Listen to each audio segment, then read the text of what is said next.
आपल्या अल्प वयामध्ये Scotland yard students brand ambassador हा किताब मिळवला आणि त्याचबरोबर आंतरराष्ट्रीय स्तरावर त्यांचे जवळजवळ 3 डझनापेक्षा जास्त मोठमोठे लेख प्रसिद्ध झाले, प्रकाशित झाले, त्यांचा मान झाला, सन्मान झाला. अशा व्यक्तीचं खऱ्या अर्थानं आणि आपल्या क्षेत्रामध्ये केवळ आपली नोकरी करावी.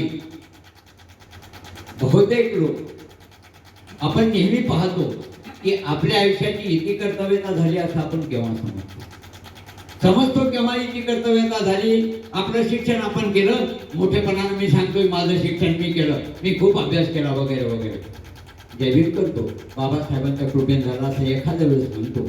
परंतु सांगताना सांगतोय मी खूप अभ्यास केला, मी खूप कष्ट केले, मी खूप संघर्ष केला आणि त्यानंतर मला ही नोकरी वगैरे मिळाली. ही नोकरी करत असताना तो त्याच्या कुटुंबापुरता जगतो.